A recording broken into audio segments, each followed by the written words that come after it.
desturi yetu, nataka kuomba tafadhali upe dada yangu Recho Kaki, kuna kitu alikuwa anataka kuongezea hii mswada. Asante sana.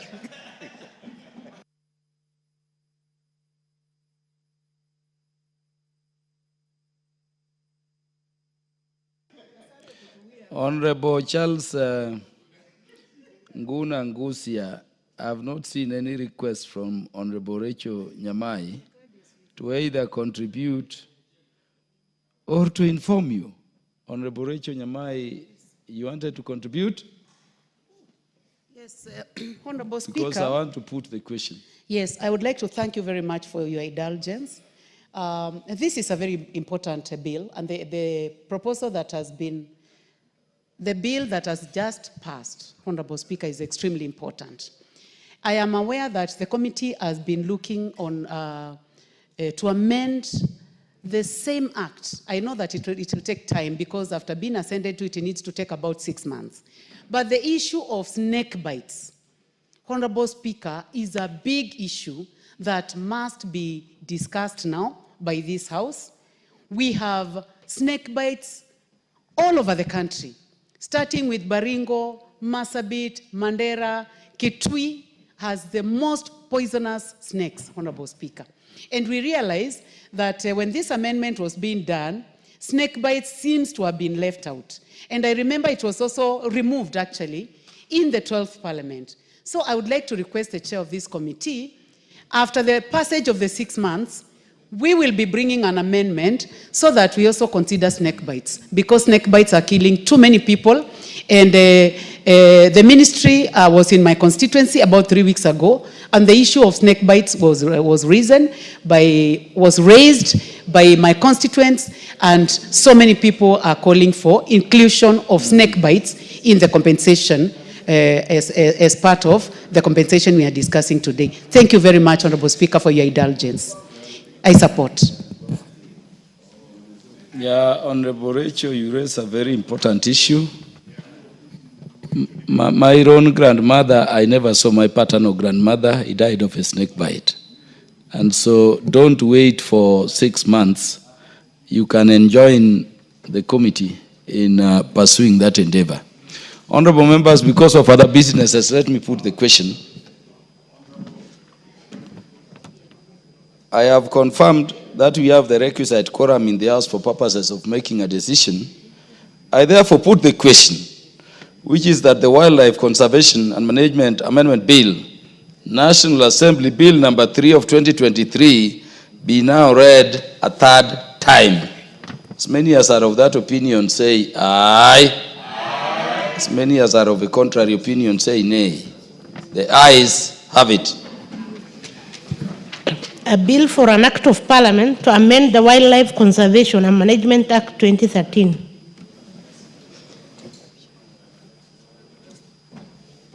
Next order.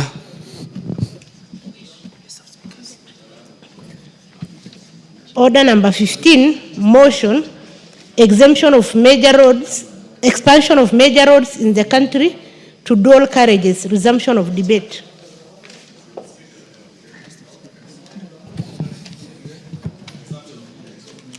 Is that for resumption of debate?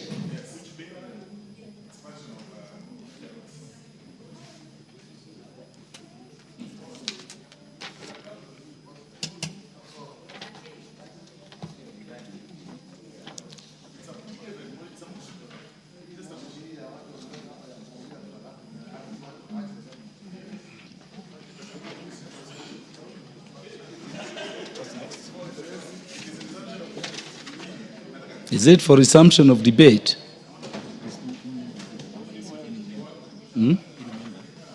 That it had been moved and seconded. Honorable Soro.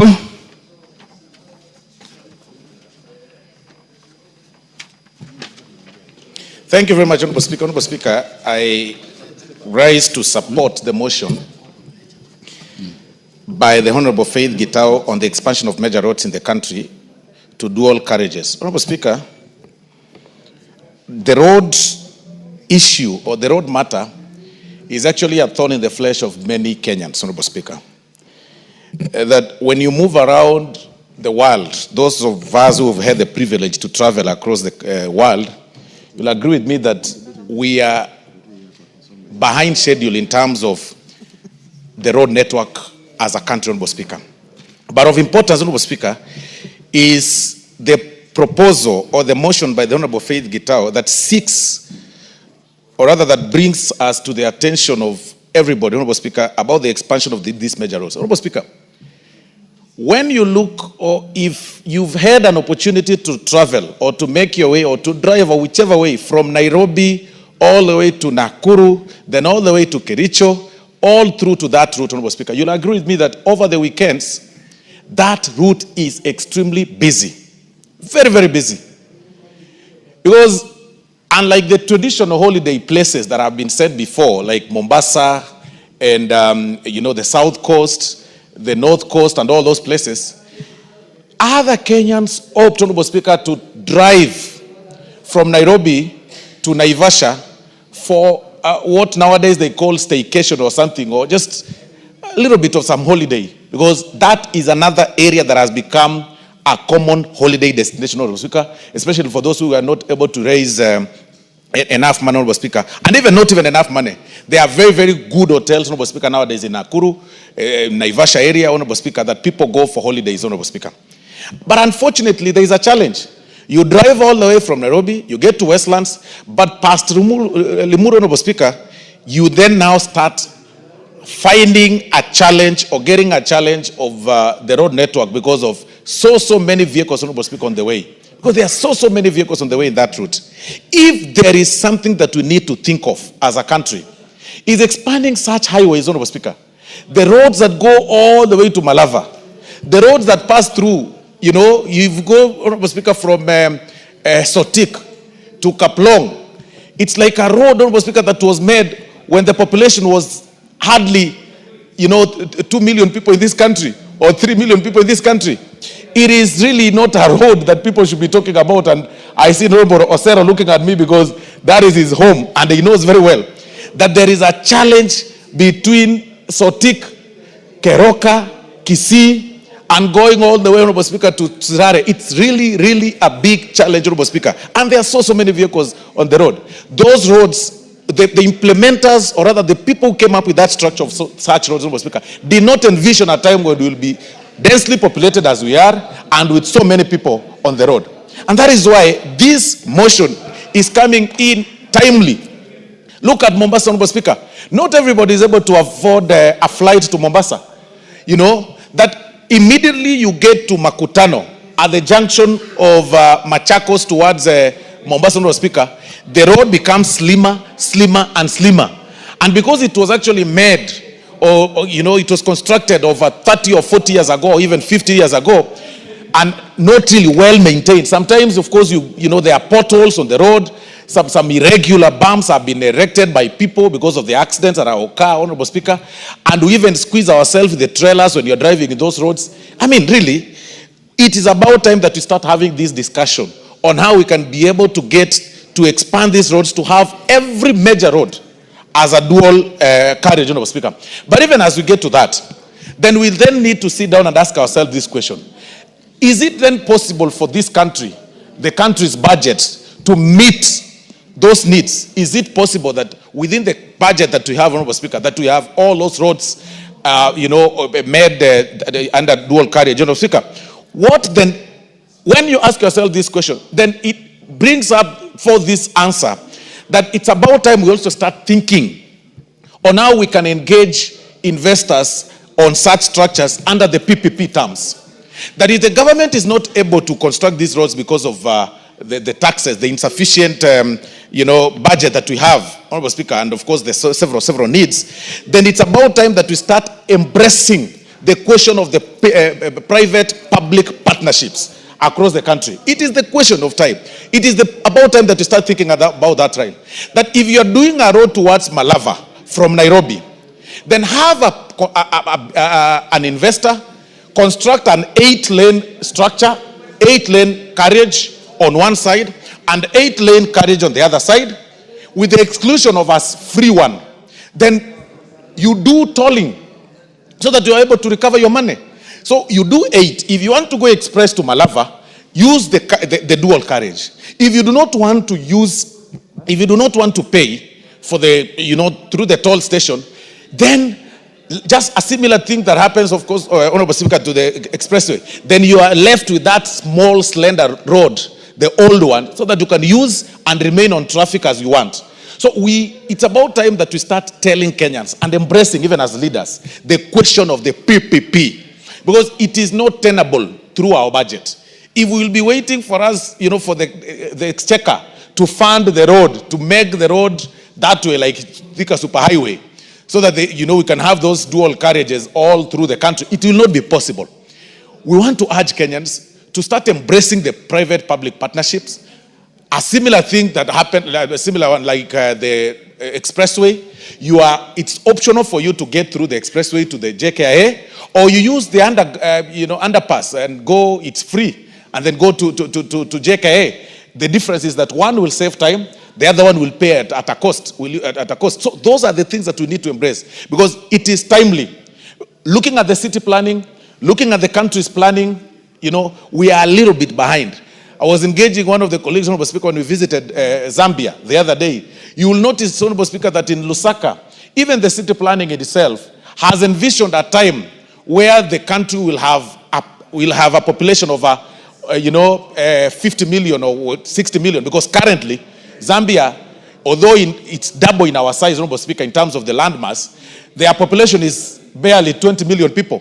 But looking at the city planning, the spaces they've left for those who cycle, the spaces they've left for those people who like walking along the road is very safe. But look at our country, Honorable Speaker. The cyclists, the people, the cyclists are riding their motorbikes and their bicycles just besides the vehicles, and besides those people who are doing jogging every day, and besides, of course, trailers, quite risky. And that is why, Honorable Speaker, we've got so many cases of hit and run. And I can tell you, as a legal practitioner, when I started practicing law, Honorable Speaker, the very first thing I started doing, Honorable Speaker, is going through the morgues, Honorable Speaker, for what we call ambulance chasing. And that's what most people who start practicing do whenever because it is common. People are dying on the road, Honorable Speaker, through hit and run. People are hit daily. And because of the nature of our laws, nowadays when you get a person hit by the roadside, Honorable Speaker, you can hardly stop and pick him, because when you take, even if he's, has some little pass left for him to be saved, you will fear, because when you take them to the hospital, you are asked, okay, so are you the one that hit this person? And the police will be after you. And that is why we are turning to be a country of each person for himself and God for us all. It's quite unfortunate. But General Honorable Speaker, it is about time that we start thinking through the PPPs. We start looking for the investors, viable and quality investors, to help us do the dual carriages. They toll to recover their money, but still we leave that slender one, we leave that road, that particular one, to be free of charge, so that you have an option to either toll, use through the toll station and pay, or pass through the normal one. So with that, Honorable Speaker, and this one should actually go deep into the villages, so that it can actually open up the economic channels of this country. With those very many remarks, Honorable Speaker, I am very impressed by the Honorable Faith Gitau's motion, and I suggest that it just doesn't end in these structures of motion. We need to think through the public-private partnership, Honorable Speaker, in terms of, for us to engage, for us to be able to achieve this, because it is not possible to do this through the exchequer. I beg to support, Honorable Speaker, and I thank you very much.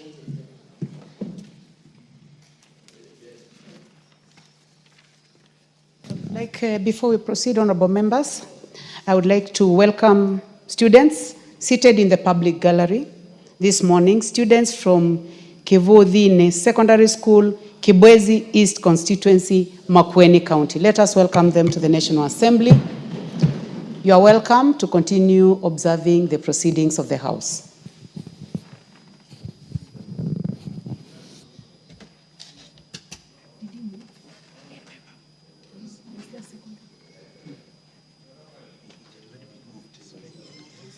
The Honorable Ekomas Mutuse, you may proceed, and I would like to request you, I've given you a chance there so that you may also welcome the students from Kibwezi.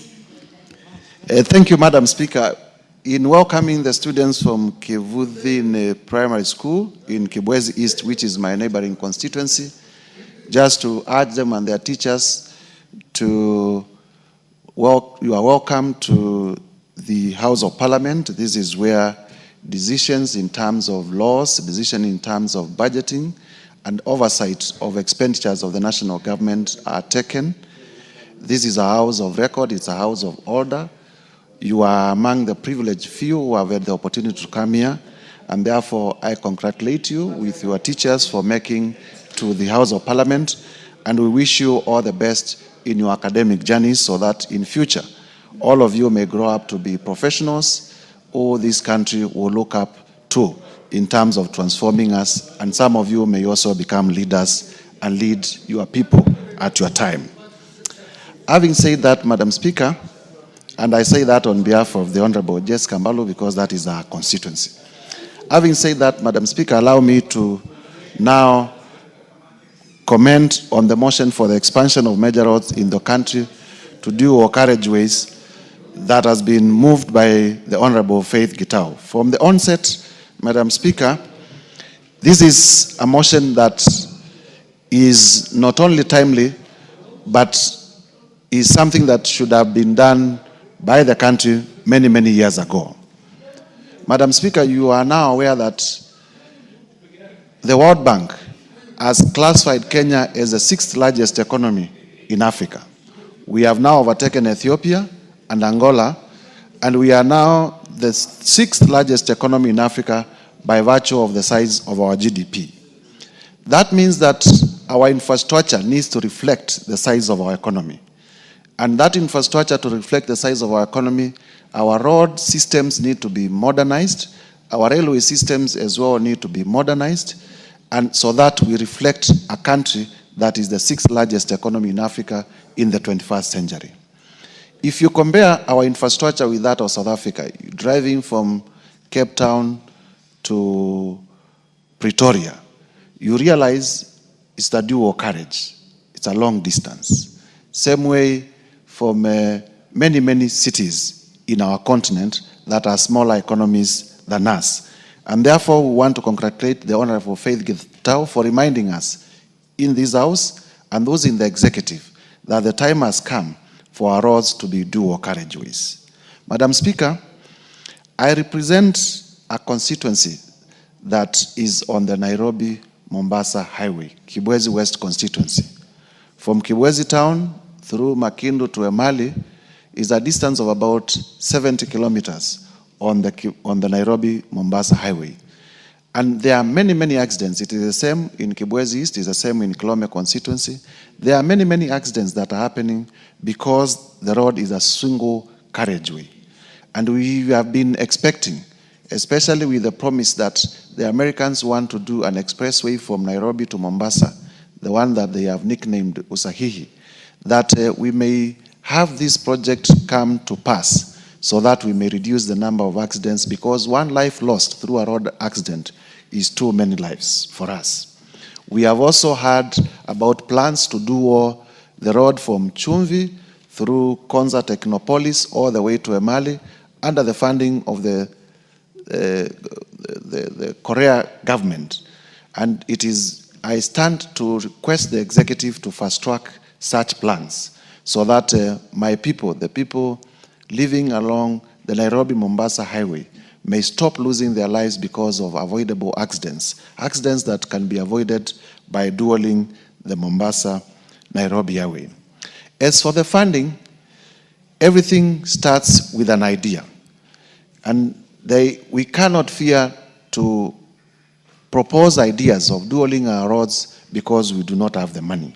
And therefore, I want, as I support this motion, to urge the State Department for Roads to come up with a plan on how we can dual our roads and to engage Parliament so that we may pass the necessary policy and legislative framework to facilitate the dualing of all the roads in the Republic of Kenya so that we may reflect the economy that we are, that we may become attractive even to foreign investment and attract more people to come to our country, because a road network, attractive road network also is important in terms of the image of our country that we give to the people who visit our country. Having said that, Madam Speaker, I beg to support and urge that it doesn't end at mere debate, that the Committee on Implementation will pick it up so that we may have a concrete plan with clear timelines on how this will be achieved.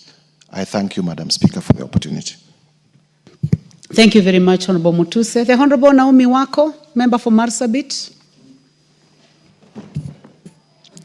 Thank you very much, Honorable Speaker, for allowing me to add my contribution to this very important motion brought by Honorable Faith Gitau, one of our very diligent commissioner and a member of parliament. Honorable Speaker, as I stand, I want to confirm that I support this motion because it touches on one of the most important things that we depend on as a country. Honorable Speaker, the proposal that this House resolves that the government through the Ministry of Roads and Transport undertakes an expansion program of national trunk roads with the view of upgrading all classes A, B, and C roads in the country from two-way lanes to dual carriageway, one-way roads with the necessary infrastructure that include footbridges, safe crossing zones at regular intervals. Honorable Speaker, I fully support this because we know very well as a country, so many innocent lives have been lost. We've lost many people. We've lost even tourists who have been in our country due to road carnage. We've lost our young people, students, going for school trips or maybe going to their schools because of road carnage. And by expanding our road, we are sure that the accidents that keep happening in our country and on the roads will be reduced.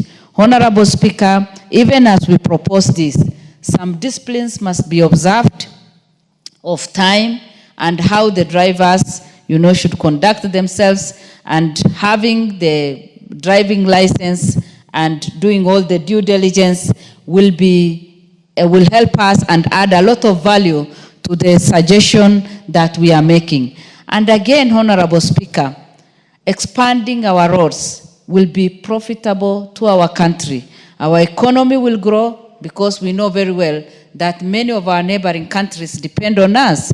And by expanding our roads, then we know that we will be able to grow our economy and we'll be able even to be of use to our neighbors, because Kenya, as it is today, we are at the front line and leading from there. We wouldn't want, to cause chaos and also other people to be in our country and have accidents.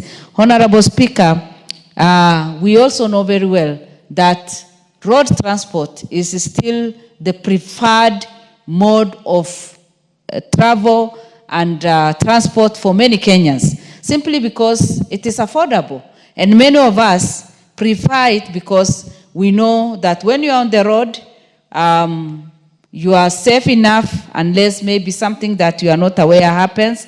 You know that you will be able to reach your destination safely.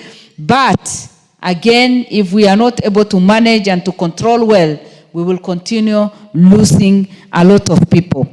Honorable Speaker, we know that even for the service delivery, we depend on our roads for the service delivery. And these days we have our motorbike, the border borders, who support us. And what the motion is supporting is going to help us a lot, because with what she's saying, safe crossing zones at regular intervals, proper drainage system, and other requisite infrastructure for their optimal operation. Even our border people will have their own path to be riding on, and that will be safe, because right now we are mingling and everybody is trying to compete for space on our roads, which is not safe. And again, we are not saving time. So that we can save time, we can also be effective, we can also be able to achieve many things as we consider doing different things, then we will be able to manage very well. Honorable Speaker, again, it is the suitable way or suitable means of transport when it comes to short distance, because you cannot fly, you cannot jump over, you have to have proper way of driving and just getting to your destination on time. And this is the only way we can be able to achieve all our goals. It is my prayer that we will be able to do this so that in our country, we already have a lot of challenges. We have many people, blaming the government for doing different things. We have Kenyans crying because of poor economy. We have challenges because businesses are not doing well. If we can ease the traffic and if we can help our people to have at least safe way of traveling and reaching their destination, people's businesses will pick and we will be able to do a lot. With those few remarks, Honorable Speaker, I support and I request the other members also to support this motion. Thank you. Thank you very much, Naomi Wako, the Deputy Whip. The Honorable Gideon Ochanda, Member for Bondo. Thank you, Madam Speaker. Madam Speaker, there are a number of things that if people and governments are not able to realize and to do, will continue being in many, many, many problems. One of these is the issue of planning and the use of data. Our successive governments are well aware that we have more vehicles on the road each year as years advance. What is it that we are doing, or what is it that we are placing for purposes of this increase of traffic in terms of our road infrastructure? I think there are some very basic things, very, very, very basic, that governments, the successive governments, have not worked towards this. And they are well aware that vehicles are registered every day, the number has been going up, and where we are taking these vehicles to is not developed. It's a similar problem we have, for example, in housing and what we are seeing in Nairobi now. One house or a household is brought down, one building, and instead it is replaced by a massive house of more than 40 households. While you are doing this, you have not planned for sewer, you have not planned for transport, you have not planned for all these many other things. And this is exactly where the messes are coming in. And we also have data in terms of the amount of messes that we have on our roads. We also have the amount of messes that we have even in terms of the other infrastructure because of planning. I don't want to say that planning has not been bad, but somebody is ignoring, because these are very bare facts, that when you increase in number, definitely there must be a provision. Even if it is water, there must be a provision. Nairobi doesn't have the same people it had 20 years ago. There must be a provision. There must be some forward looking in terms of how some of these things are supposed to be met. And Madam Speaker, even some very basic way of how government raises revenue, we are well aware that if you put aside the formal ways of raising taxes or revenue, transport sector is one of the biggest sectors that helps these governments to raise money. What is it that we are doing when you are very sure that a sector generates for you money? It is a sector again that you ignore. Because if it were any other ordinary mind, you'll invest more where you generate more. And there was a policy in this country one time that you put more where you get more. You put more money where more money comes from. I don't know where this was lost. And a more particular one is where we use planning deliberately for a 5-year cycle. We plan with politics in mind. I think this is where there's a big problem. Because we are talking about these major roads. Some of them cannot be fixed within the 5-year period. But for purposes of planning and investment in them, it is important that we spread them across. Where we are at the moment, we are seeing problems that we would have avoided many years ago. 60 years since independence, we've only managed to do a railway the SGR, which even as at now is still not in our hands. We have not done any. And yet we know that this would have been the best alternative to the road problems.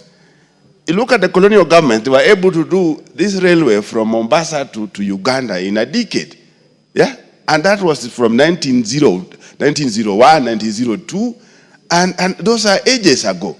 Here we are, since independence, we are not even able to do a 1 or so kilometer of even if the old railway system that we were using before, even if we decided to put aside the SGR. I know there are those attempts that are there in place, but many of them are still focusing on doing these things within 5-year period. It can't work. So, for purpose of our planning, we needed to know that from Mombasa to Nairobi was to be done in a certain period of time, Nairobi, Busia, or Malaba to be done in a certain period of time, Nairobi, Garissa to be done in a certain period of time, Nairobi, Kisumu, and whatever to be done in a certain period of time. This is exactly what has helped Tanzania. Tanzania has some of the very major bridges across their bigger rivers. But they have been doing those major bridges within, they're now 5, within every term of each parliament, each presidency, each government. They've been doing very major projects in terms of road network and bridges. They have bigger bridges than those we have. If you put aside Nyali, the other bridges are really big because of the big rivers. And this has been happening because it is not tied to electoral period of time. So, Madam Speaker, these are some of the things that really needs to be looked at, so that when we are planning, we plan and we make use of our data. The next one is the issue of quality, Madam Speaker. You do a road, is a highway, and you are doing it like you are doing a village road. I'm bringing this in place, like in my place. We have a road, a Kenha road done from Kisian to Osieko. It's a Kenha road. But if you look at this road, it's a road that cannot withhold the kind of time and the kind of traffic that we have on it, because it was poorly done. More so between Bondo and Osieko is worse. And the maintenance arrangement cannot work. Every single time there's some contractor in place. As at now, the road surface is like it was a small village road.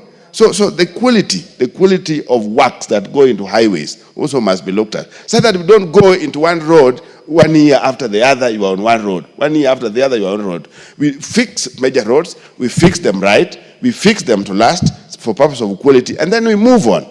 But if we are doing one road poorly done, and every single day you have to work on issues of maintenance, like this road I'm talking about, there's some contractors in one place or the other every single day, and it doesn't work.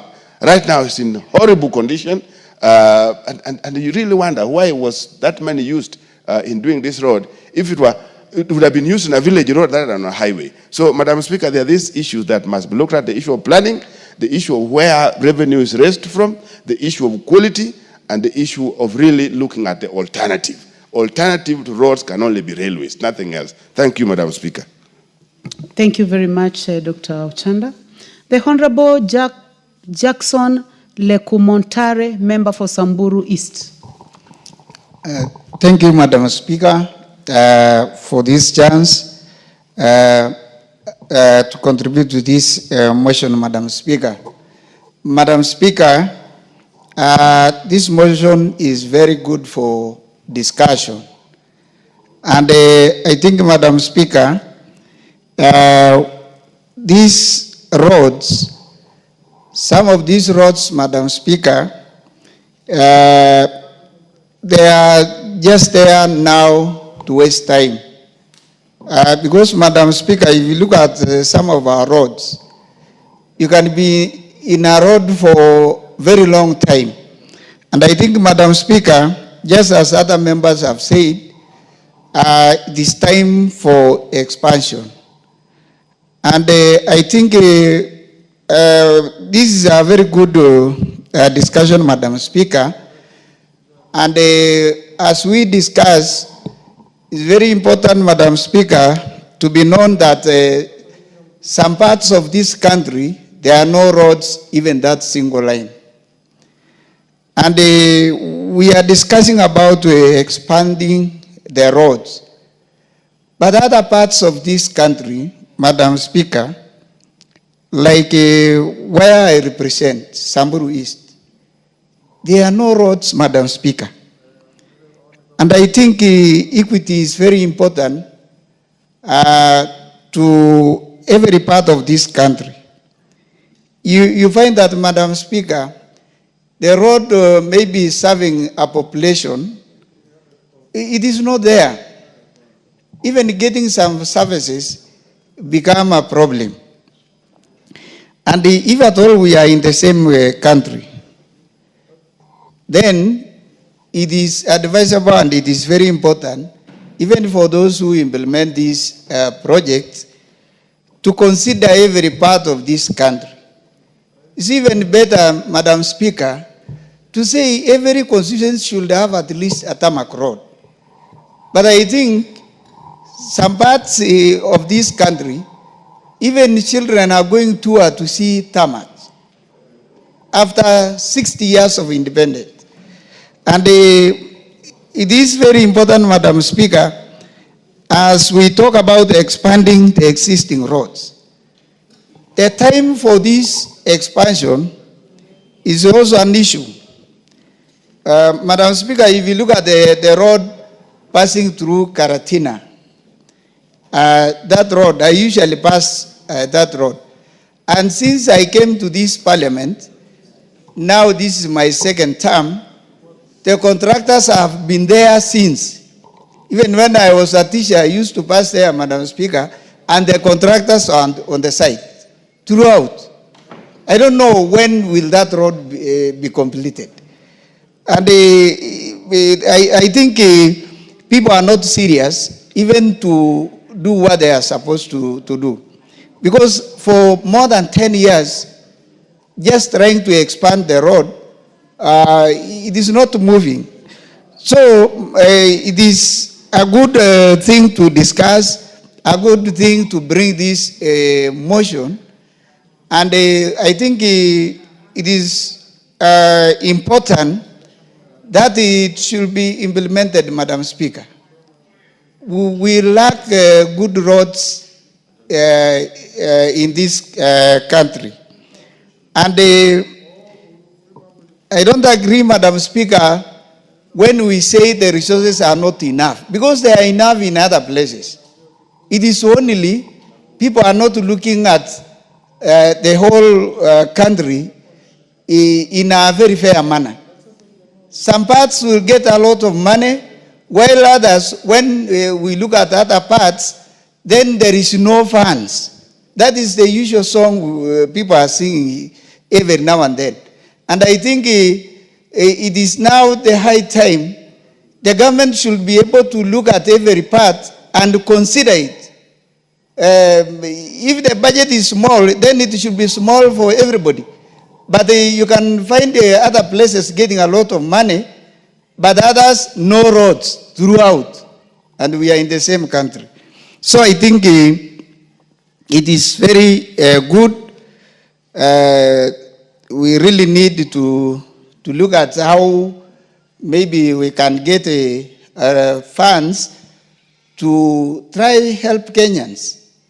If you look at even the commodities, the way people are getting even food, commodities in other places, it is very high because of bad roads. When people are saying here unga has gone, Madam Speaker, in our places, we even don't talk because the road is worsening even what our people are getting. So I think it's a good thing, good to discuss, but very important to note that there are no roads in other places. And I think if we really want to be fair, let us look at every corner of this country. Thank you, Madam Speaker. I support this expansion of roads to every place. Thank you.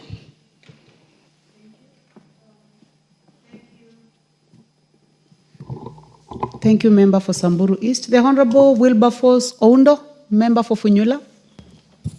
Thank you, Honorable Speaker. And Honorable Professor, you have only 4 minutes. The time for this motion is coming to an Okay, thank end. you, Honorable Speaker. Let me also join my colleagues in supporting the motion by Honorable Faith Gitau on expansion of major roads in the country to dual carriageways. Honorable Speaker, transportation is the key to industrialization, is the key to improving the economy, and its importance cannot be gainsaid. Honorable Speaker, many of our so-called trunk roads, the international roads connect various regions and towns in this country, cannot really be constituted or be considered to be true roads in the true sense in what we see in the other countries. Honorable Speaker, it's such a shame that the road from Kisumu all the way to the border at Busia is literally a track. It cannot be called a road. Yet we pride ourselves that's the road to Great Lake region, to the entire all parts of the East and Central Africa. Honorable Speaker, the same applies to large chunks of the road between Eldoret and Malaba.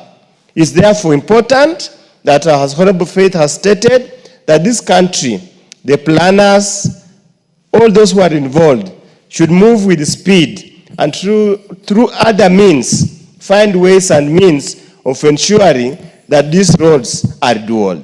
Honorable Speaker, if you travel many parts of this world, even small countries in Africa, all their major trunk roads are truly dual roads so that they move traffic, move goods fairly fast to where they are supposed to be. But Honorable Speaker, as we concentrate on the roads, allow me also to join Dr. Chanda.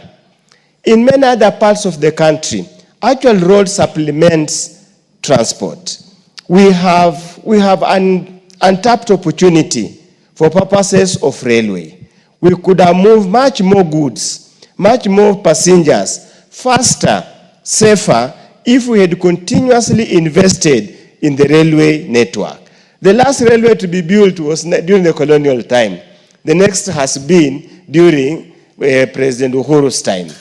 Surely, honestly speaking, if we could find a way, I had an opportunity to travel in South Korea, a distance of almost 1,000 kilometers with a speed train. You cover much less period of time, and you move much more many people compared to road transport. But unfortunately, for Madam Faith, this is just a mere motion. Implementing or putting into practice motions in this country, if we have such a bad history, we might just end up being a chat show here without much impact or effort. With those few remarks, so that I save time, I support. Thank you very much, honorable members. The balance of time, 48 minutes, has expired. So this motion, I'm sorry, it comes to an end. I know a few of you had wanted to speak, like the Honorable Dr. Mutunga, the Honorable Dick Maungu, and those two. Sorry, you cannot. I would like now to call upon the mover to reply. Is the mover in the house? I understand that the mover is in another meeting, the Commissioner Faith Gitau. So that will be scheduled at another time by the House Business Committee. Next order. Order number 16, motion, implementation of the universal health coverage and of a policy on mandatory use of public health care facilities by public officers.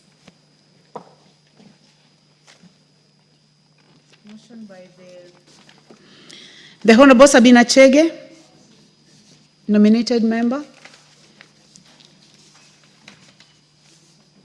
I would like this to be scheduled at another time. Next order. Order number 17, motion, formulation of a regulatory framework on artificial intelligence in the country. This motion is by the Honorable Marianne Kitani, MP. Let's try to trace the Honorable Marianne because I've just seen her around. Honorable members, I would like to welcome students seated in the Speakers Gallery this morning, students from El Kejuado High School, Kajiado constituency in Kajiado County. You are welcome to the National Assembly. to continue observing proceedings of the House. Honorable members, let's welcome them in our usual way. Thank you. Honorable members, in the absence of the Honorable Marian Kitani, I order that this motion be scheduled at another time by the House Business Committee. Next order. Order number 18, motion, formulation of land use policy on zoning of land for agriculture and belt development. Honorable members, this motion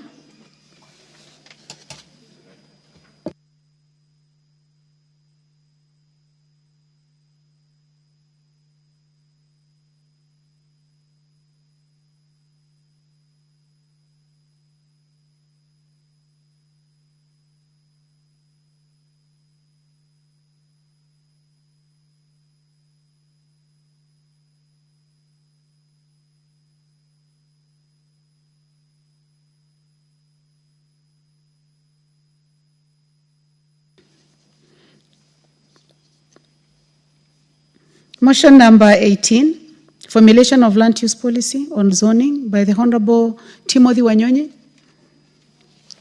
MP Westlands. That one is also deferred.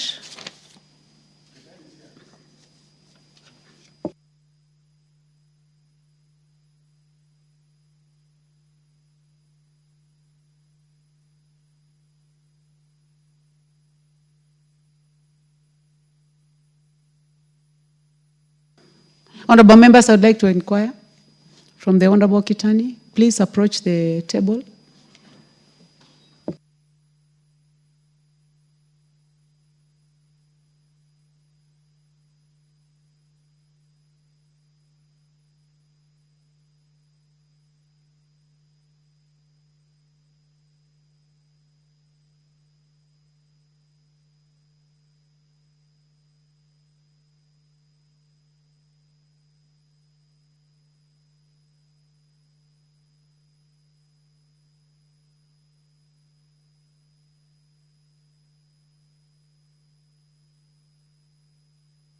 Request the Honorable Sabina Chege, please approach the table.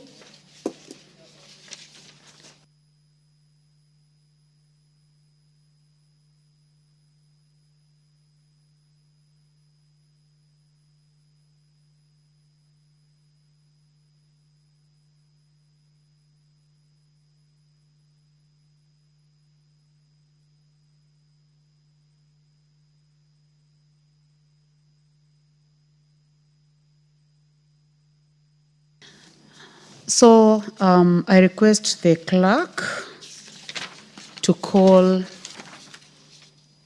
order number 17. Order number 17, motion, formulation of a regulatory framework on artificial intelligence in the country. The Honorable Marian Kitani, please proceed. Thank you, Honorable Speaker. Motion on artificial intelligence, on regulatory framework on artificial intelligence in the country. That aware that the world is rapidly embracing artificial intelligence, or AI, which is the use of a digital computer or computer-controlled robots to perform tasks commonly associated with the intelligent beings, and acknowledging that the 2022 Government Artificial Intelligence Readiness Index report ranked Kenya the 5th in Africa and 90th globally in readiness to adopt artificial intelligence, further acknowledging that the Oxford Insight Survey 2022 pegged Kenya's readiness to adopt AI at 40.3%, and appreciating that AI, or artificial intelligence, has brought forth positive benefits that have increased efficiency in different sectors such as healthcare, manufacturing, and robotics, and concerned that the exponential rate at which the artificial intelligence is being embraced in the society without proper regulatory mechanisms has caused various negative consequences, such as rising cases of disinformation and fake news, and noting that there is need to protect Kenyans from potential AI-instigated harms, such as privacy breaches, AI-powered fake technology algorithms, algorithmic discrimination, autonomous weapons, job displacement and economic inequality, social manipulation and misinformation, financial market manipulation, and privacy invasion. Now, therefore, this House urges the government through the Ministry of Information, Communication and Digital Economy to 1. Formulate a regulatory framework and ethical guidelines for implementation of artificial intelligence or AI in the country to control its potential use, and 2, develop and execute public awareness programs on artificial intelligence to raise understanding of artificial intelligence, fostering transparency and promoting responsible use of AI for the benefit of all. Thank you, Honorable Speaker. She should have.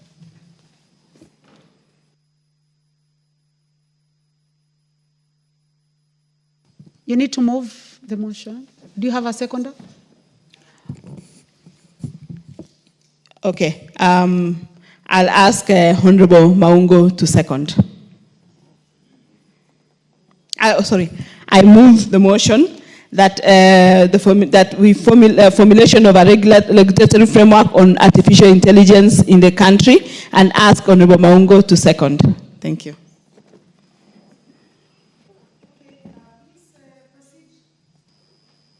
Proceed to second the motion. Mike?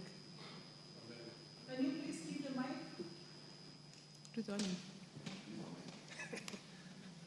I've been given double mics. Thank you, Madam Speaker. Allow me first and foremost acknowledge that Honorable Marianne has just proposed a very important and significant motion that comes at a time where the country is at a point in time, Madam Speaker, where artificial intelligence is a thing of the day. Madam Speaker, as well captured, regulatory framework may be the most important thing to do at a point like this, because there are several benefits that accrue to the country, several benefits accrue to the citizens and the community at large by using artificial intelligence. Madam Speaker, we have been able to see what artificial intelligence can do, and we live in a society that is a global village, Madam Speaker. And if we don't have regulatory framework within which artificial intelligence will be used, Madam Speaker, members of the public and the country at large is likely to suffer some consequences, Madam Speaker.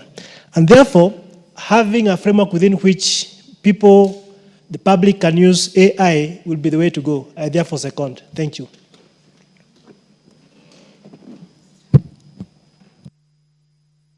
Thank you. Thank you very much, Member for Luanda.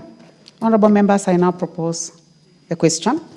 That aware that the world is rapidly embracing artificial intelligence, which is the use of digital computer or computer-controlled robots to perform tasks commonly associated with intelligent beings. Acknowledging that in 2022, Government Artificial Intelligence Readiness Index report ranked Kenya 5th in Africa and 90th globally in readiness to adopt artificial intelligence. Further acknowledging that Oxford Insights Survey 2022 pegged Kenya's readiness to adopt AI at 40.3%, appreciating that AI has brought forth positive benefits that have increased efficiency in different sectors such as healthcare, manufacturing, and robotics, concerned that exponential rate at which artificial intelligence is being embraced in the society without proper regulation mechanisms has caused various negative consequences, such as rising cases of disinformation and fake news, noting that there is need to protect Kenyans from the potential AI-instigated harm, such as privacy breaches, AI-powered fake technology algorithms, algorithmic discrimination, autonomous weapons, job displacement and economic inequality, social manipulation and misinformation, financial market manipulation, and privacy invasion. Now, therefore, this House urges the government, through the Ministry of Information, Communication and Digital Economy to 1. Formulate a regulation framework and ethical guidelines for implementation of artificial intelligence in the country to control its potential misuse. And 2, develop and execute a public awareness program of artificial intelligence to raise understanding of AI, foster transparency, and promote responsible use of AI for the benefit of all.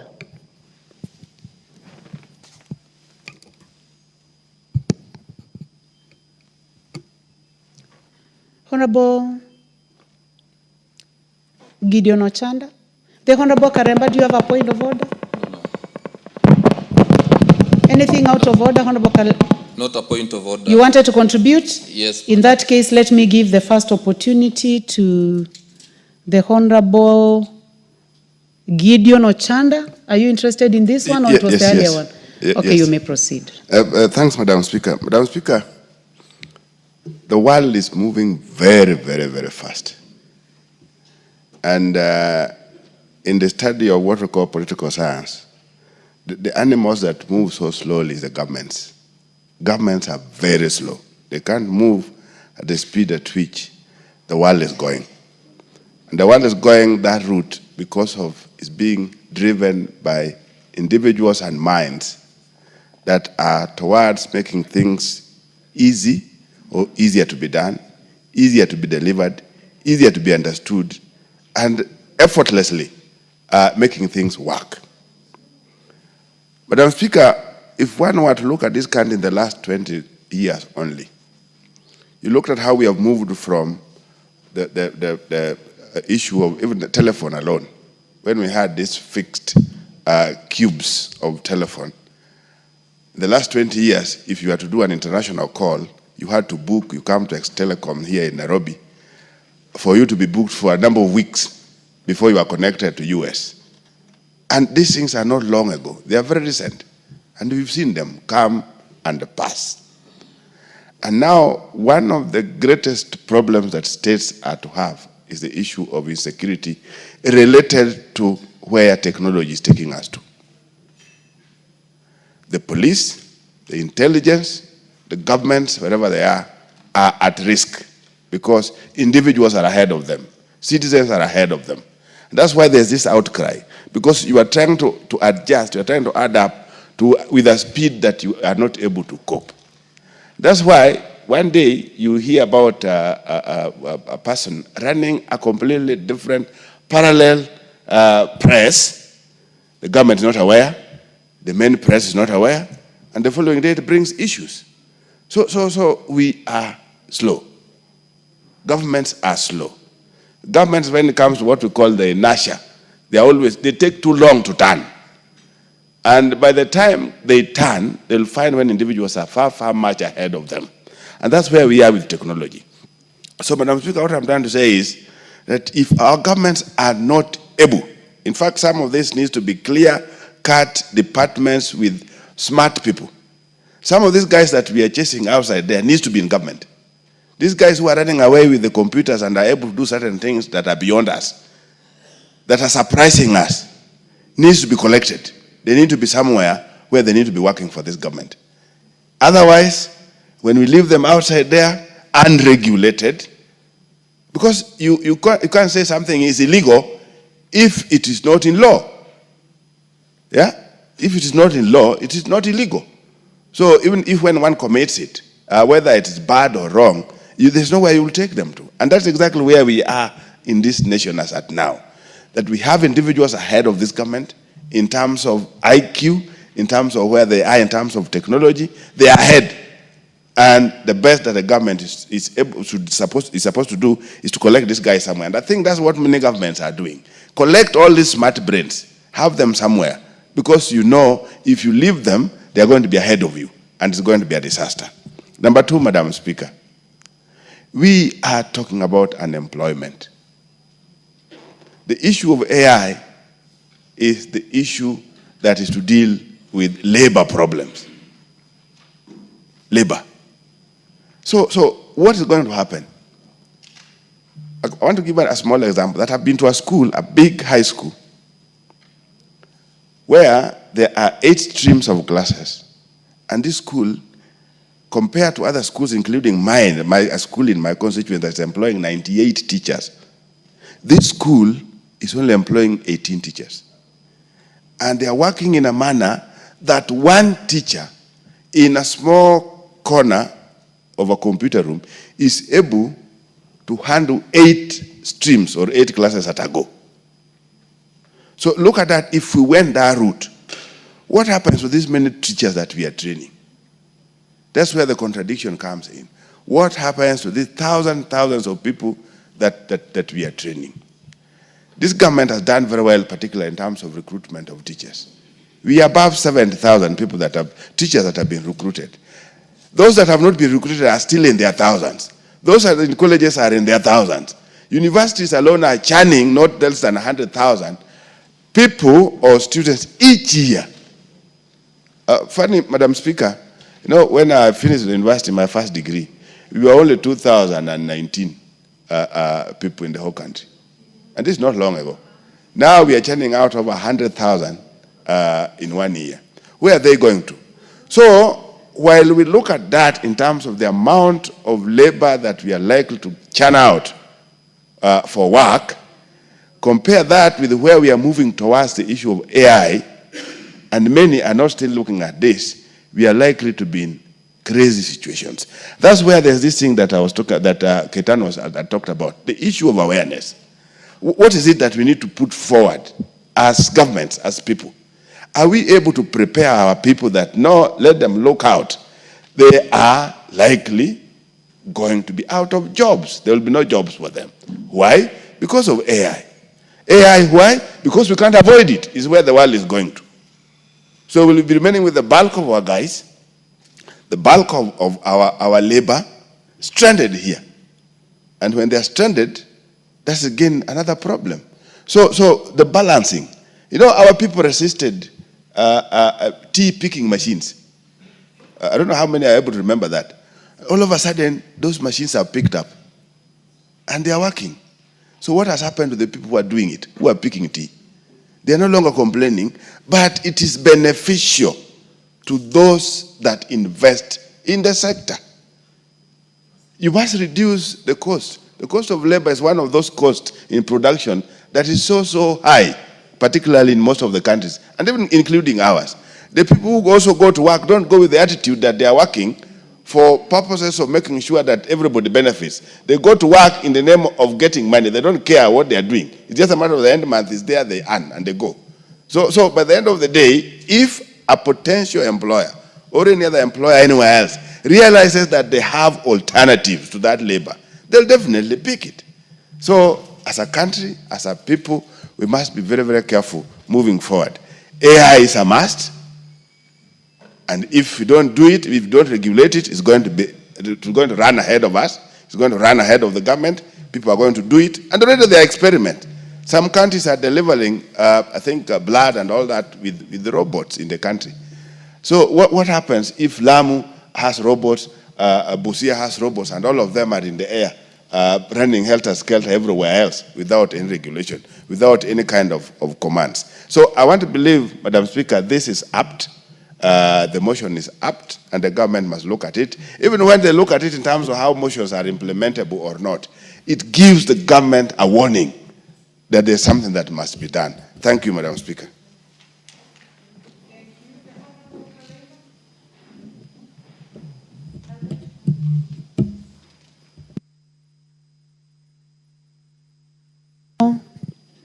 Muchangi. Please trace him and give him the mic. Thank you, Honorable Speaker. And Honorable Speaker, Karemba is also my name. Should always be very comfortable. Officially. Yeah, it is my name. It's my official. It's an official name. The Honorable Eric. Yeah. Eric Muchangi, member for. Thank you very much. So, Honorable Speaker, I want to rise to support this motion by the Honorable Member for Aldai. And I would say it is a very timely motion, given that the world is moving very fast, matters technology. And there isn't a better time to introduce this conversation in this country than now. AI, Madam Speaker, has great potential and can impact very positively on very many areas. But still, Honorable Speaker, it has great potential for damages. And Honorable Speaker, when it comes to distorting information, AI has enormous potential in doing so. And it should be in our interest to regulate this space, the artificial intelligence space, so that we ensure that information is not distorted, because this country in the past and even in the most recent past has been a victim of distortion of information, which has potential to bring about conflict. So I imagine that this government, our government rather, must move fast and regulate the artificial intelligence space, owing to the fact that artificial intelligence nowadays is even being used in the space of healthcare. It's also being used in the space of manufacturing.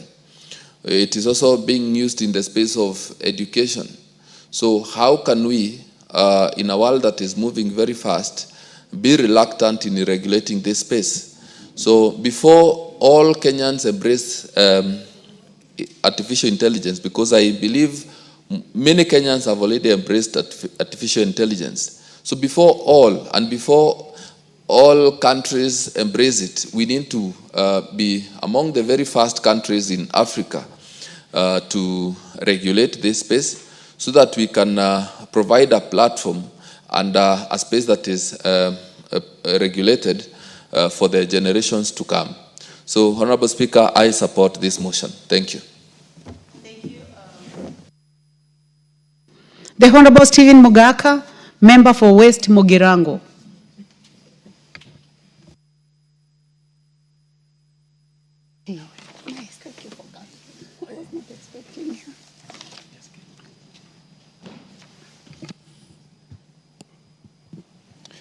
Thank you. Thank you so much, Madam Speaker, for the opportunity for me to contribute to this overdue motion.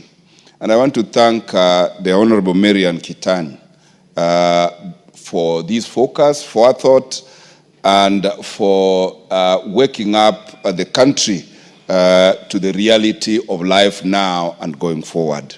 Madam Speaker, we all know that technology is the driver of everything at the moment.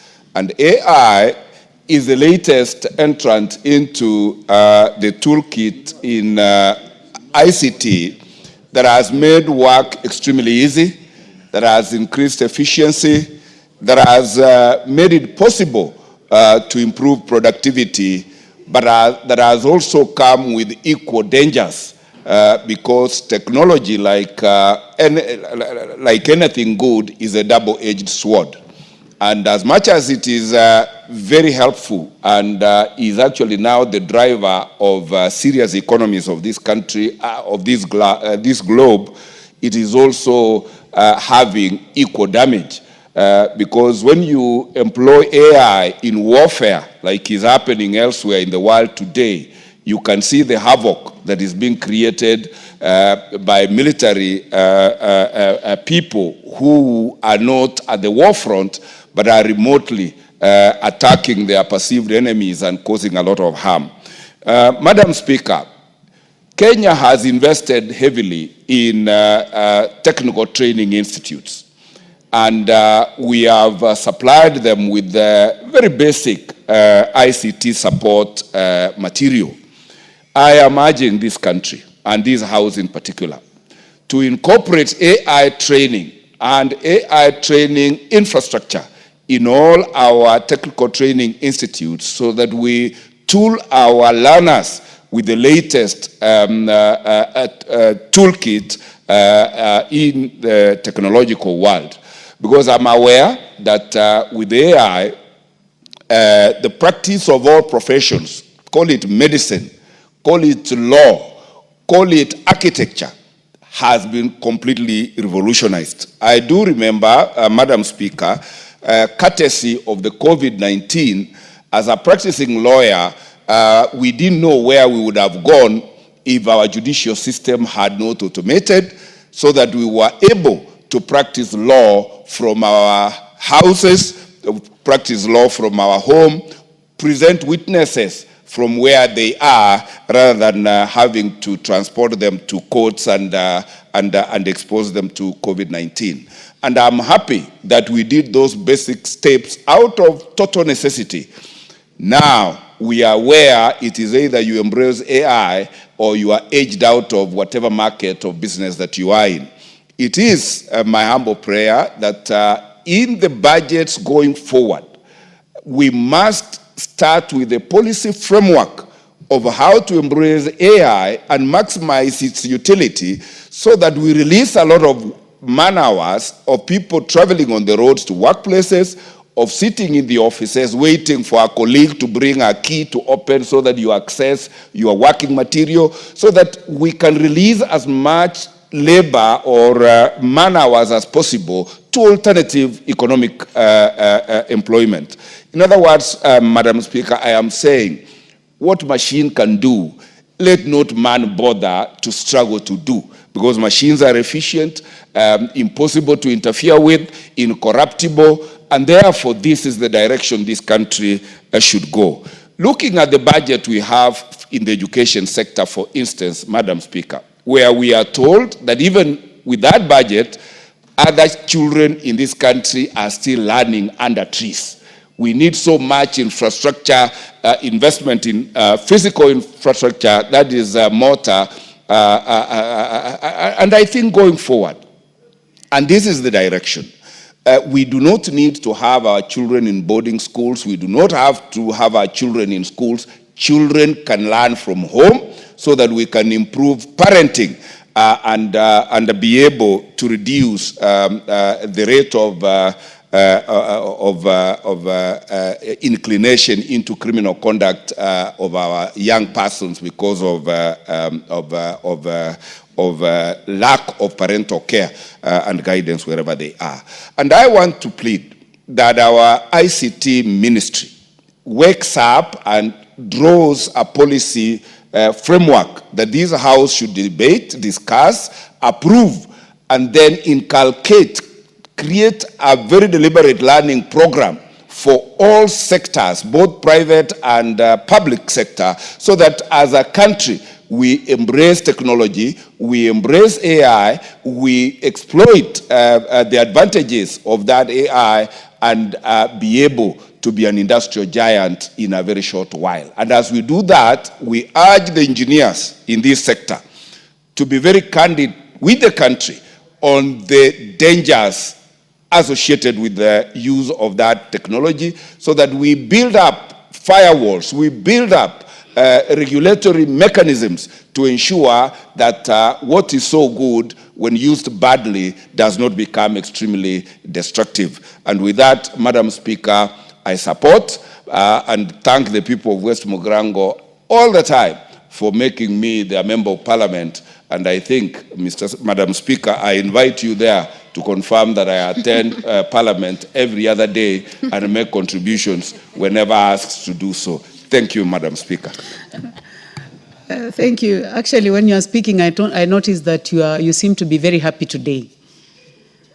So, and you are also bringing the same happiness to the House, and thank you for your invitation. The Honorable Geoffrey Mulanya, member for Nambale. Thank you, Madam Speaker, for giving the opportunity to speak on this motion. Madam Speaker, as has been said by my colleagues, it is very important that we get a proper regulatory framework to control the use of artificial intelligence in this country. We know that the society is moving very fast. And Madam Speaker, you know that every time we have new children born in society, their minds are racing ahead of even the parents. And this is courtesy of the information technology that's being availed.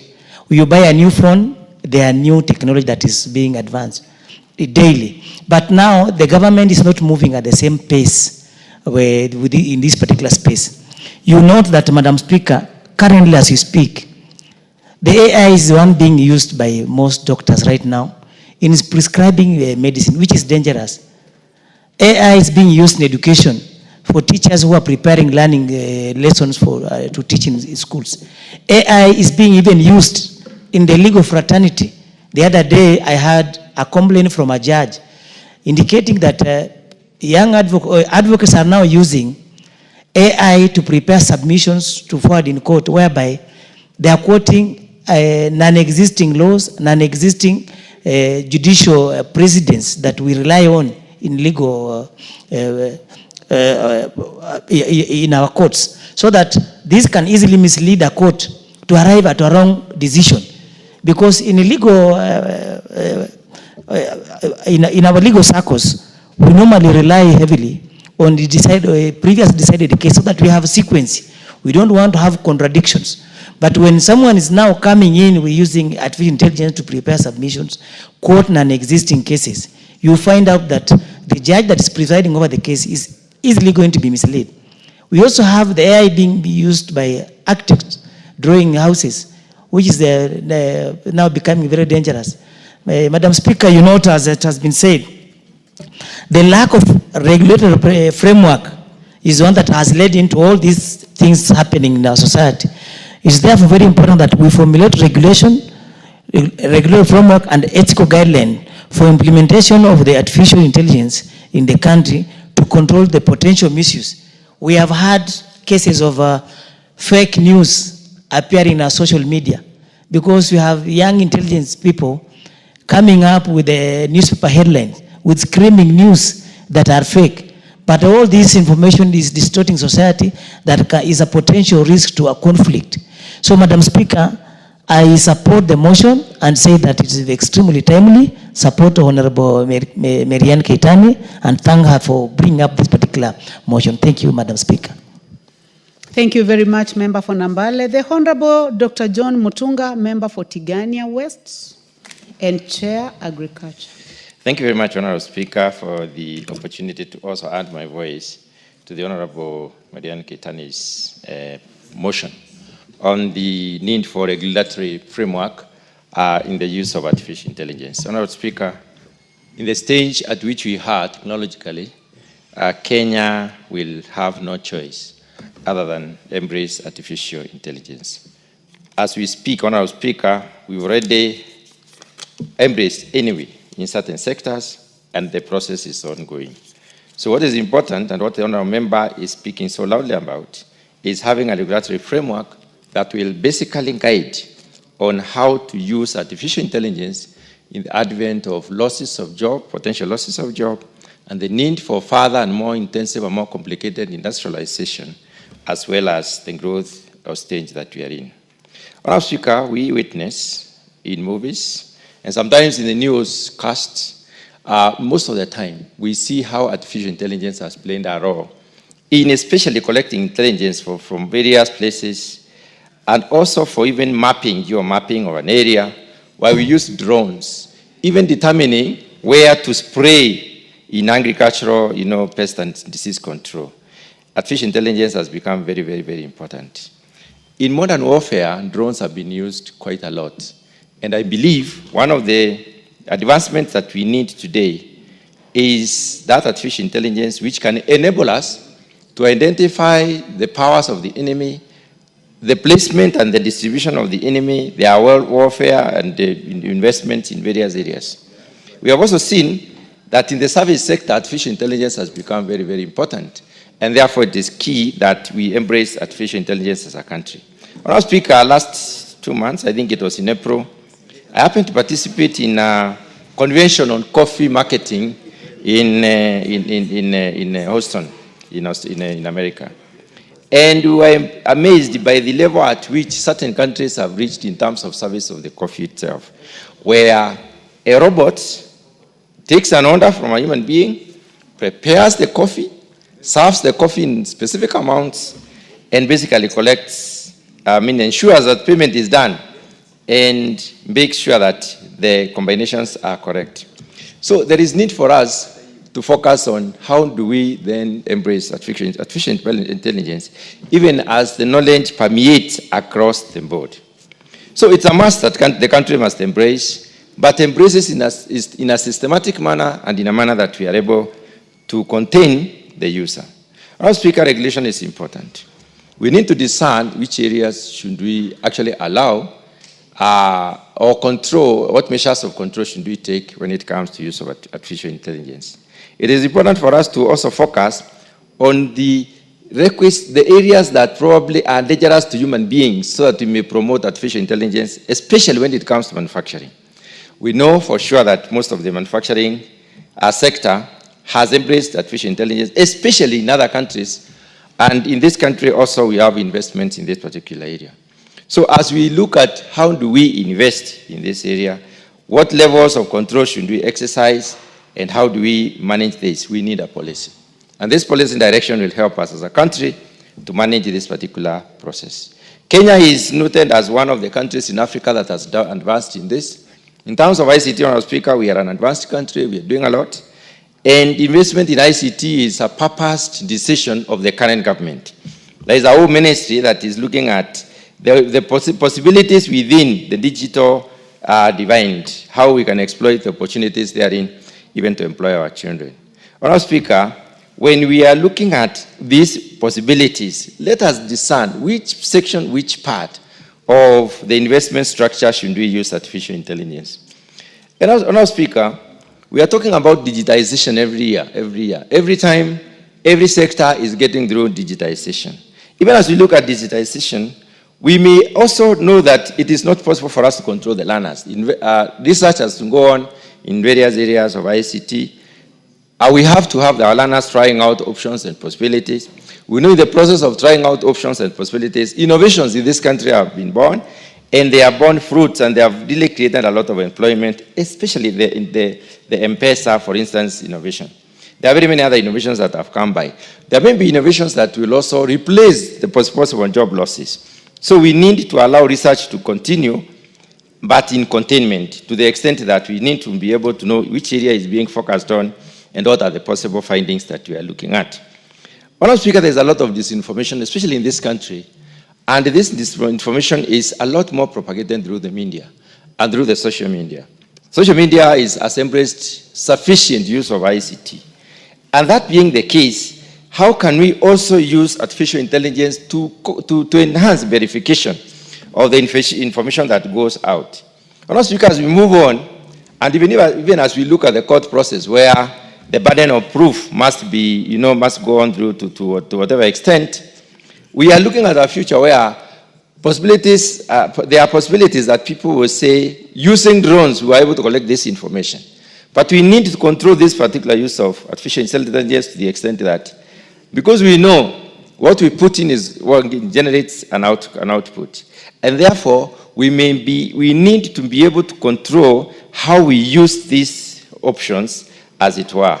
There are several possibilities that are important for us. First of all, containment of the news and news content. It is very important for us to know what kind of artificial intelligence was used to collect what news, and whether there are possibilities before release of such news. If we do not contain this, then we are likely to be finding ourselves in cases where a proof has not been given and there has been sufficient circulation, which may mislead most of the Kenyans. The other issue is the control of associated onslaughts or the areas where we have embraced artificial intelligence. We need a verification mechanism, Honorable Speaker, whereby we will be able to know exactly how does the use of this technology lead to generation of information that probably can call as credible, reliable, and verifiable. And if the information is not verifiable, Honorable Speaker, we need to have mechanisms that can help us to shun this, to get this information from circulation. When we focus on job losses, Honorable Speaker, artificial intelligence is likely to lead to job losses, yes. We are a country in transition which requires to employ most of our people, and also it can be a possibility that our people can be employed in this particular area. So even as we look at advancement and the use of this particular technology, then we may be looking at how can we use it in tandem with promotion of productivity within the productive sector so that we are also creating more jobs, such that we win off those tasks that are difficult, tasks that are risky, tasks that require a lot more of machinery use, and then we place human beings to those tasks that require a lot of intensive scrutiny. Honorable Speaker, public awareness is very important in our country, the awareness levels are high, but unfortunately, most of the information that circulates around is not necessarily very credible, not verifiable, and not reliable. How can we use this artificial intelligence to ensure that we develop sufficient understanding to our people on how to even cross-check information that they are being given? Honourable Speaker, it is important for us to foster transparency and the responsible use of AI. It is also possible for us to do that through a very elaborate policy framework. And that is why I believe this particular this particular motion has come at the right time. We need to distinguish which sectors can embrace artificial intelligence. We need to distinguish which functions within those sectors that can embrace artificial intelligence and to what extent. And we need a mechanism of measuring out to try and exactly establish what level of use are we talking about. So, Honourable Speaker, there is the issue of ethical standards and ethics of information that is transmitted. That needs also to be focused on and can only be achieved through a policy guideline. Honourable Speaker, those very few remarks, I wish to support this particular motion. Thank you very much. Thank you. The Honourable Cecilia Getit, member for Turkana County.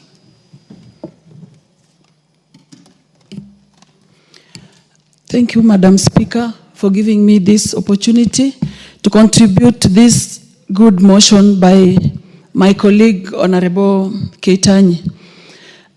Madam Speaker, AI, looking at its definition, is that technology of enabling computers perform functions that humans have been performing, including making decisions, computers having ability to see, understand, and translate spoken and written language, analyze data, and all that.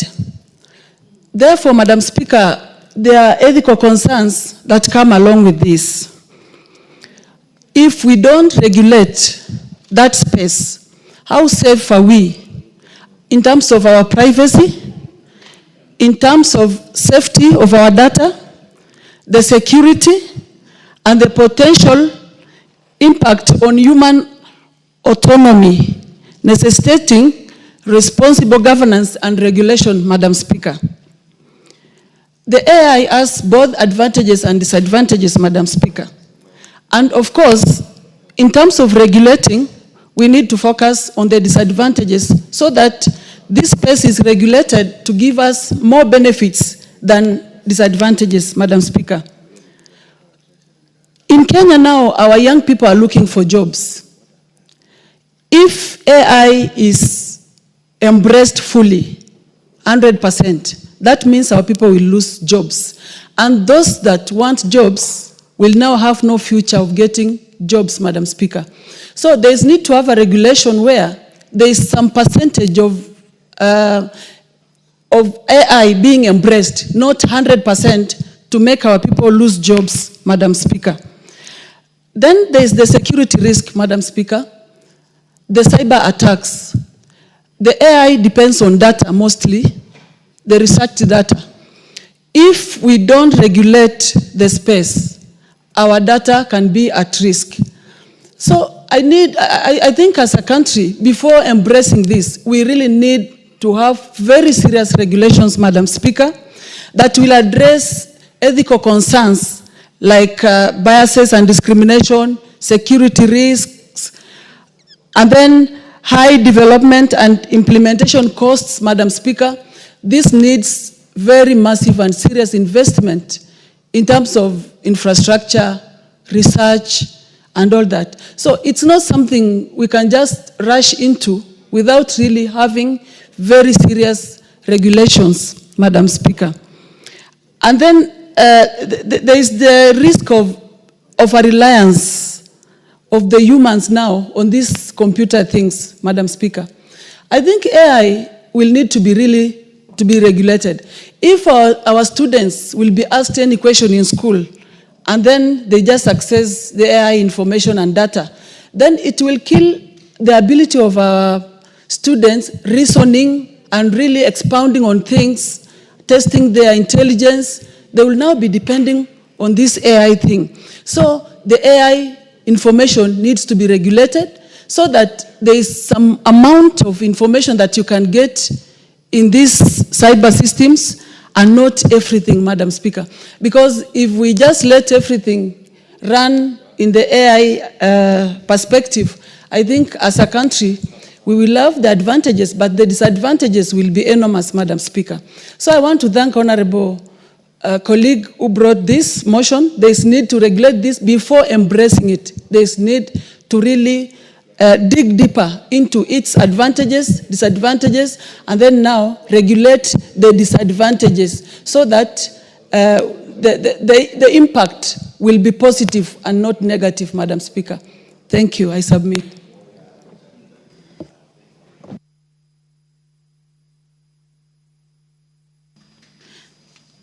The Honorable Joseph Dena, nominated member. Please trace the Honorable Dena from my right. Thank you, Madam Speaker. I stand to support my colleague. I call her Maria Antoinette. First, we have, it is good that we cannot stop an idea whose time has come. AI is here now and it has come and it will not stop. That is the idea when mobile phones came, and now we have seen the revolutionaries of the mobile phones. But I will want to state on three things, three aspects of it. First is education. The other day, I think Friday, we were with the Minister of Information in Mazeras for the innovation. And we could be able to see they're already using AI. By 7 o'clock, by 8 o'clock, somebody had made 10,000. So it is about wealth creation. Number two, it's AI now is on health. They can be able to tell your blood sample, everything about you in terms of using the AI, even without your knowledge. That I tend to support the regulation into this. The advantages are there, the time has come, but yet at the same time, we have to put the regulation to guide us. Third thing, it's on security, which is key. We can see now in Iran what is happening in Iran and Israel. Somebody you cannot see, somebody you cannot hear, somebody you cannot even have face. There is no plane. And now everybody is going into drone. Security is a key component in any country. If we cannot be able to regularize the AI policy, then we are going to fall into a big problem. So we come to agriculture. Right now there are drones that are feeding and able to tell the amount of fertilizer, the amount of acreage production, which will determine the food production of a country. And if we look into these things, they are key components of the future of a country. So I tend to support this motion because it is a key component in our life in which we live in. As much as it's good, but we have to be able to create a framework that we can be able to guide the AI in this country. So, Madam Speaker, I tend to support the motion, and I thank my colleague for bringing it up. Thank you. Thank you. The Honorable Joseph Cherorot, member for Kipkelion East. Thank you, Mr. Speaker, for giving me this time in order to support the motion brought by the Member of Parliament from Alai, Marianne. Madam Speaker, this motion actually has, I can say that it has even delayed because of whatever is going on around our country. I want to say that the other day we were talking of analog and even digital. When the computer came in space, Madam Speaker, we know what has gone through and a lot have taken place in this country. I want to say that the regulating or giving out the framework on how to regulate the use of AI, Madam Speaker, is going actually to help us a lot. I know this is an area which has been embraced by our Kenyan youth and mostly all Kenyans. in our homes, Madam Speaker, even in our bedrooms, we have mobile phones. And in most cases, you find out that even some of our youth, or most of them, are aware of what is going on around the world. So regulating it, Madam Speaker, will help us actually to guide, even though I know the world actually has become a global village, Madam Speaker. And what is going on, we've seen about content creation and a lot of things, which means that AI has taken a transformative shift in this country. Madam Speaker, if we want actually even our ministries to proceed and even to progress, AI actually is the only way that can be embraced. If you see, Madam Speaker, like in health, Madam Speaker, the other day we had to change. We had to shift to SHA from NHIF because NHIF was using actually the analog way. And in the SHA, Madam Speaker, it is digitalized, which means in our ministry, like Ministry of Health, even KRA, using AI can help us even to develop economically, Madam Speaker. Madam Speaker, I want to say that if we want to also to prosper in our businesses, AI is the only way. Madam Speaker, you find yourself, you are seated in the house, and you do some orders, and within a short time, you do deliveries are dropped in your house just because of AI. So I want to mention that as a person, I'm supporting what actually the Member of Parliament, Honorable Marianne, has brought about this regulation of AI. If we want also to, like what we have mentioned, Madam Speaker, especially in terms of agriculture, there are a lot of things that you cannot use just the common sense that you have, but you have to apply also AI. And also in the cyber security, Madam Speaker, it also helps a lot. So if we can, if whatever is going on around the world, Madam Speaker, like what a colleague has mentioned, the war that is going on now in the Middle East and several other areas, the security, in terms of security, the warfare that is around, like between Israel and Iran, what is going on now is because of the AI, the drones and all that.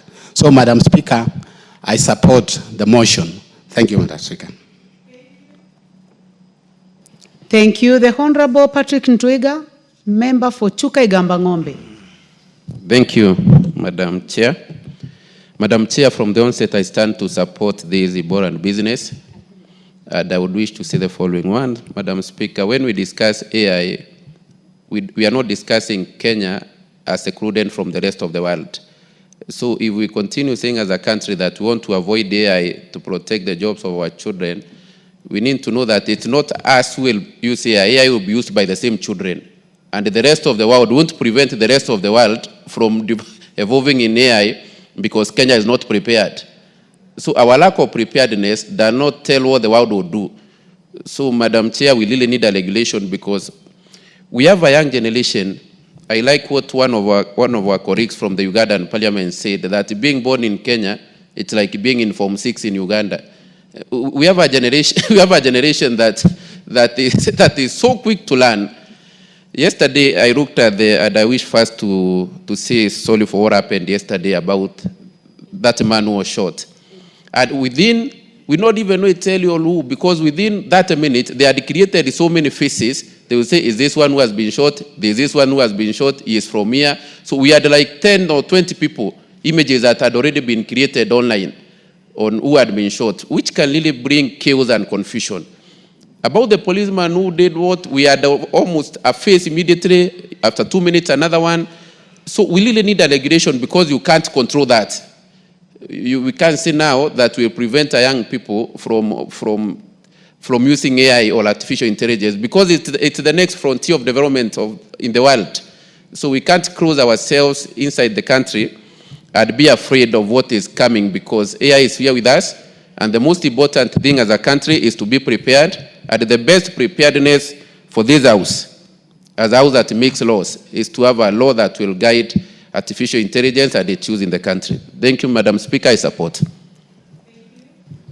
Thank you very much. The Honorable Kainan, member for Thank you, Madam Speaker. Elders. I don't know why I left my card. Yeah, it's unusual. I actually. hardly forget. And you know that because of the length of time you have been in this house, we have to indulge you. So Please proceed. It's a very, very rare thing. Thank you, Madam Speaker. Madam Speaker, this motion is timely. I want to thank the Honorable Marianne Keitany. You know, she's a distinguished member of this house. People know her as a first-timer. I don't know whether you'll... Yes, I'm saying people know her. Bent over because of your height. Yes, people know her as a first-timer, but she's an all-round, efficient, highly mobilized, former chief of staff. And I'm sure the people of Aldai will not regret in having her as a member of parliament. But that does not mean I have in any way trying to influence how the people of Aldai are likely to think of her and behave. Having said this motion is timely, and it's one of the things that we must think out of the box as a country. Madam Speaker, Kenya is a very responsible member of the global village. Let me call the global village. And equally, Kenya is a very resourceful, committed member of the African continent. And Madam Speaker, Kenya is a country of very diverse population. One of the things that we must pride in, recently we were voted as the best in human resource capital by the UN. Madam Speaker, that tag is so important, not only to our diaspora community, but it takes our education system to another level. Madam Speaker, this is why, notwithstanding the different provisions in the current progressive constitution, we must also think out of the box. How do we think out of the box? The right to privacy, the right to associate with whoever you want, the right of your neighbor, the right to you as an individual is all enshrined in the Constitution. Madam Speaker, John McCarthy, who is considered as the father of AI, participated in something called the Dartmouth workshop in 1956. You can imagine where the world was at that particular time. And what he thought of in that particular conference is what is now making everybody sleepless. Madam Speaker, as a country,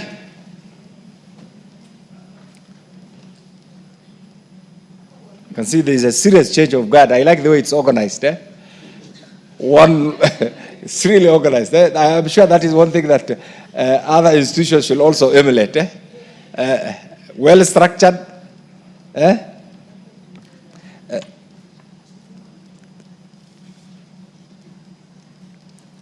Madam Speaker, those who invented the use of computers were not competing with Almighty. Almighty God has created the human beings, the animal beings, and the angels. In my religion, the human being has been given two distinctive abilities. The right to think, that is why God says, God gives you an opportunity to discern what is good and what is right. And you as an individual, you are in a position to either go astray and follow the wrong or follow the right. And one of the things that mankind has done is to be innovative enough, to be creative enough, and use computer.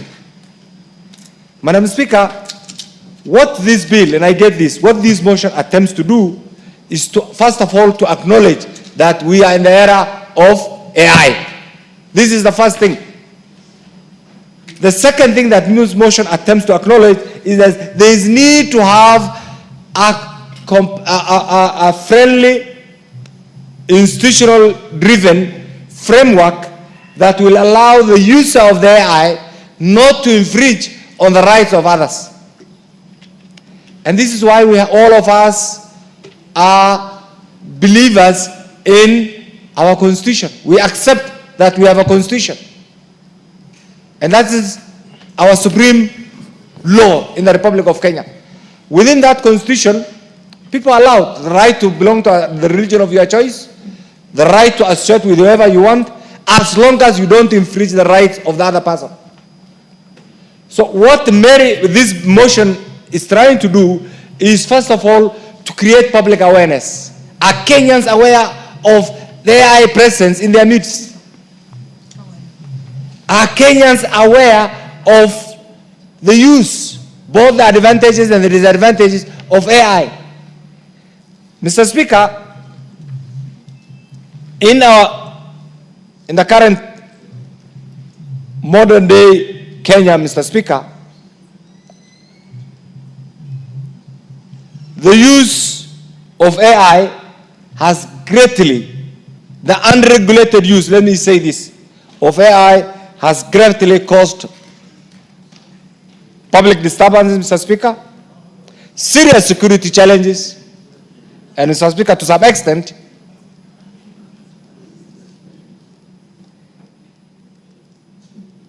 an infringement on our sovereign rights as a citizen and as a country, Mr. Speaker. Mr. Speaker, while we accept that AI must foster an efficient, effective use of computers instead of manual application by mind, we must also be prepared as a country that certain shortcuts in the use of AI, and what we have seen recently, can greatly endanger the lives and properties of the people of Kenya. And Mr. Speaker, therefore, the different types of AIs, one can be reactive, one can use a limited memory of the computer, another one can also apply the theory of mind and play with the mindset of different people. And Mr. Speaker, you can also use something called the self-awareness. That's why you see different images. Some will not even understand. People of my age will not understand. But the youngsters understand, and they have their own way of doing things. Mr. Speaker, it's because of this that we must be prepared as a country, as a citizen, Mr. Speaker, to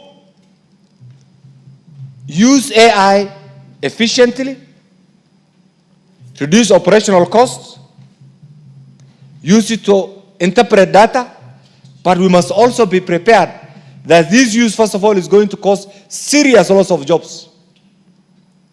It's also going to contribute to the violation of individual rights, privacy.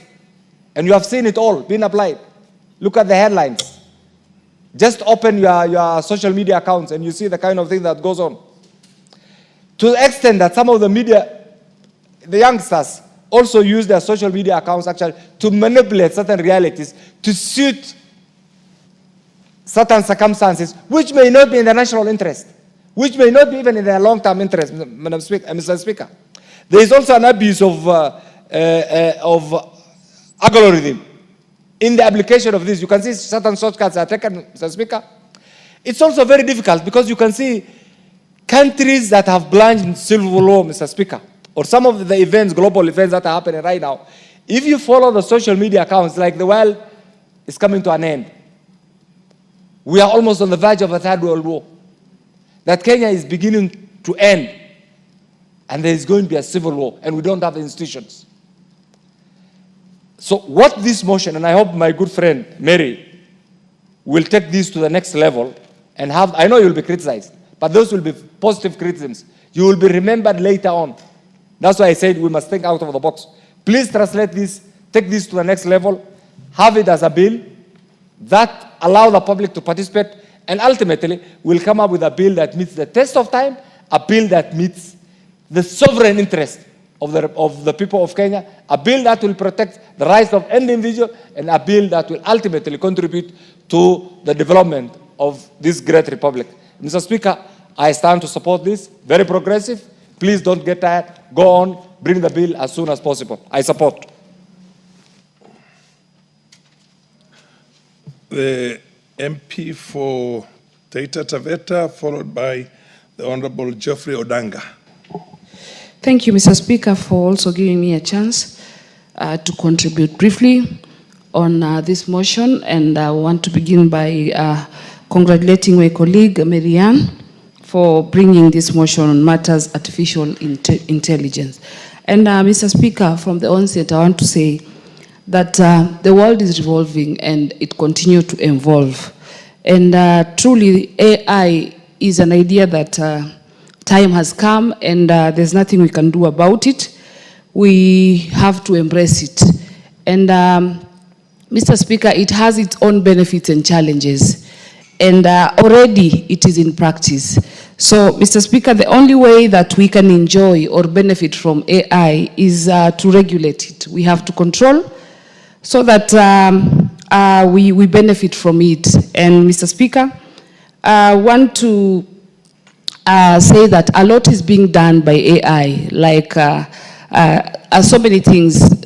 You get surprised at times you go for shopping and Mr. Speaker, you have your Visa card in the pocket and you just get close to the counter and tap it and everything is sorted. You know, money is removed from your card and you've already settled your bills. And that is the work of AI. At times you pay for parking and when you're driving your car, before you get to the gate, the gates are opening. All that is AI. And many things. So before it gets to matters security and many things on the wrong side, Mr. Speaker, I agree. It is time we regulate it as quick as possible so that we get to enjoy it. So I congratulate my colleague and I support this motion. Thank you, Mr. Speaker. Jeffrey Odanga. Thank you, Honorable Speaker. Let me also add my voice to those who are supporting the artificial intelligence and thank the sponsor of the motion, Honorable Marianne. I want to say, Madam Speaker, Honorable Speaker, that first of all, let me note that artificial intelligence is very dangerous. It is very dangerous if it is left to run and control itself. And we have seen this, like when we have had WhatsApp and FB and so on, we are seeing people abusing the opportunity to use the social media. So we need to take up this very quickly and fast enough so that it is regulated and controlled. The truth is that AI has already taken the world by storm. It is existing. We are already using it. If we don't control it, it's going to damage and even threaten, like the education system in terms of research, those who do research at masters, at PhD, and for other purposes. This is going to threaten innovation and creativity in our educational institutions. It is also going to be very dangerous in the areas of security and so on. So there is a very, very important need to have it regulated and controlled. Honorable Speaker, I support. The Honorable Member for Turkana North, Paul Ekwam. Proceed. Thank you, Mr. Speaker. I rise to support this motion by Honorable Marianne. Mr. Speaker, whereas we celebrate AI, it's come with serious challenges. Serious challenges, and especially with the young people in this country. If it's not going to be regulated, Mr. Speaker, it is going to, one, spoil our generations, two, create very serious issues in this country. We have so many experiences, Mr. Speaker, and so this motion that intend to allow the ministry concerned to regulate and put framework that will guide use of the AI and also create public awareness to our communities has come at a good time. Mr. Speaker, besides that, I would want to also urge that we need to have infrastructure that will also support use and regulating the information that goes to the public. We also need to benchmark with many other countries, especially in the West, that have had this AI for a long time. So that, as we celebrate the benefits of AI, we also have it used well. Thank you, Mr. Speaker. I support. Is the MP for Samburu East in the House? Under the circumstances, given the fact that I don't see any other member who intends.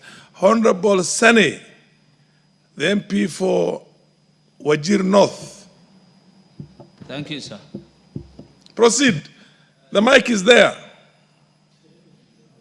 Give him the mic, for God's sake.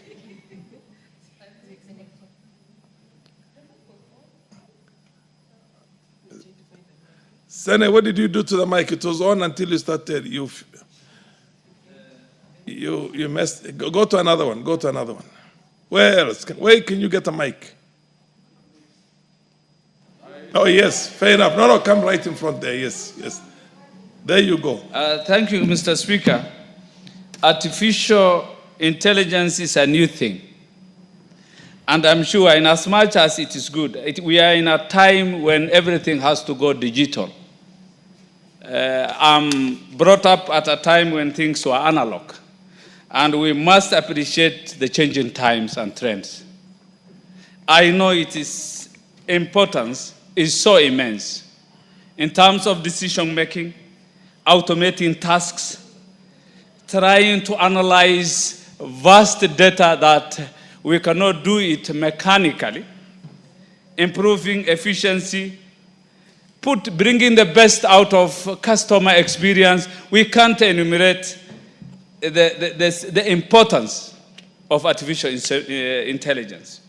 However, Mr. Speaker, we are going to a time when we are nearly phasing out the human species. We are becoming robots. We will lose our uniqueness, our originality, that which makes us different from all other creatures. We have been endowed with natural intellect. If everything becomes at our fingertips, we will lose that innate endowment, the intelligence. I think in as much as it is a must that we must accommodate artificial intelligence, it must be done with caution. Actually, we are at a time even the National Examination Council is facing serious challenges in terms of genuineness. A's and B's that used to be rare during our times have become a common grade, yet they can't showcase, they can't justify their grades. That is sufficient to say that we are trying to copy-paste. You ask the artificial intelligence, any gadget, how is this? You pose questions, and it gives you all the raft of answers, and we copy-paste. That is the kind of generation we are looking forward to. If it is good, I think it's good for the military, at most. Like what's happening between Israel and Iran. But for a normal life, in as much as I am reluctantly accepting this. Yes, it is good, but we will diminish as human beings. We will be, it's like another GMO of a human being. Not a natural thing. So I reluctantly accept. Let us accommodate it, but with a lot of caution. I support. Thank you. There being no more member willing to weigh on this, I'll call upon the mover to reply. Madam Mary Ann Keitani. Thank you, Honorable Speaker. Honorable Speaker, first I want to thank all my colleagues who have contributed to this particular motion on a regulatory framework to regulate the artificial intelligence sector of our industry.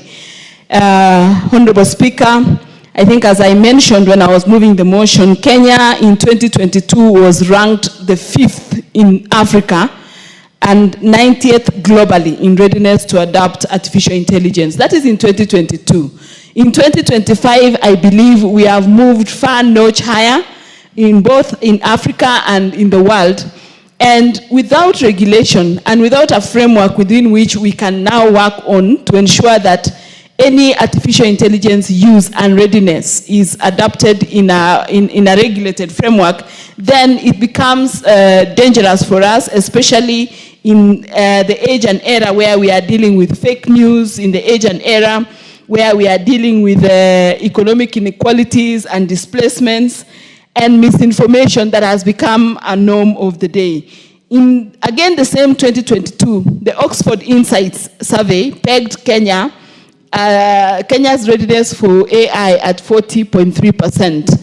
I think if today the index is done, we could actually far be above 60% in terms of readiness. And therefore, this regulation couldn't come at a better time. It couldn't be thought through at a better time so that Kenyans and the world at large can be able to appreciate and be able to take advantage of artificial intelligence. I remember, Honorable Speaker, when computers first came into the world, and when they finally came into being used around 1956 to about 1980, many people used to see many big machines called mainframes. But today, the computer is as tiny as it's a very tiny thing, and we cannot survive today without computers. Artificial intelligence is quickly and very fast taking shape and taking root in a lot of the activities we do. We travel a lot, and I think a quick example of one of the places artificial intelligence is properly used is, for example, at airports. When you are moving from one terminal to the other, you have a train that is driverless, moving you from one terminal to the other. That is artificial intelligence at play. And we are trusting that train to be able to take you to the other terminal without thinking that, oh, there is no driver inside this train.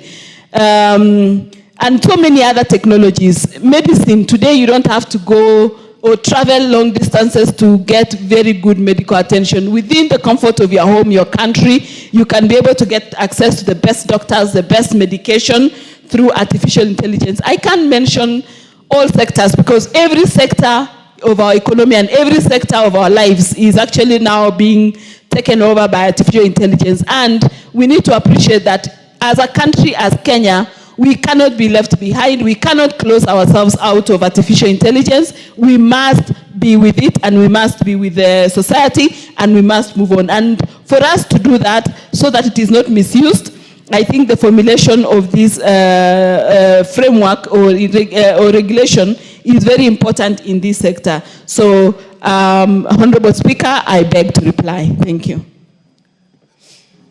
Fair enough. Question will be put at an appropriate time in the future.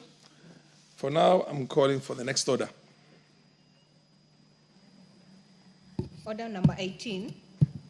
Order number 18, motion, formulation of a land use policy on zoning of land for agriculture and built development. The Honorable T. Wanyonyi is in the House to move this motion? No? Okay, I defer this motion to another date when Honorable T. Wanyonyi is going to be around to move his motion. Next order. Order number 19, formulation of a reward scheme for accomplishments by sports persons in international competitions. Where is the Honorable Charles Ngusia to move this motion, private member's motion? He's not in the House? Fair enough. I direct that this motion be put on the order paper on an appropriate Wednesday when the Honorable Ngusia can move this private member's motion. Next order. Order number 20, motion, allocation of help funds to support students enrolled at the Kenya Medical Training College. The Honorable Shuria was around this morning. He's not in the House now? I'm sure he assumed that these other motions were going to take the time up to 1 o'clock. Under the circumstances, there being nobody to move, Shuria is not moving and he has not delegated that authority to somebody else to move on his behalf. I direct that this motion be put on the order paper at an appropriate date in the future. Next order. Order number 21, the Parliamentary Powers and Privileges Amendment Bill, Senate Bill number 37 of 2023, second reading. The co-sponsor, Honorable Wamboka. The Honorable Wamboka. Fair enough. Honorable Wamboka is not in the House to move this bill. Under the circumstances, I direct that this be put on the order paper at an appropriate date in the future. Next order. Order number 22, the Breastfeeding Mothers Bill, National Assembly, Bill number 8 of 2024, second reading. The Honorable Sabina Chege to move this second reading of this motion, of this bill. Honorable Chege Sabina, MP for Moranga, is it? No, nominated member of parliament. She is not in the house. I direct that this be put on the order, this bill to be put on the order paper at an appropriate date in the future. Next order. Order number 23, the County Government's Amendment Bill, Senate Bill number 25 of 2023, second reading. The Honorable Timothy Toroitich. Honorable Timothy Toroitich is not in the house to move this bill as a co-sponsor of the bill itself. Now, I direct that this bill be put on the order paper at an appropriate date in the future when the honorable member will be in a position to move it, to move the second reading. Honorable members, under the circumstances, there being no any other matter on the order paper,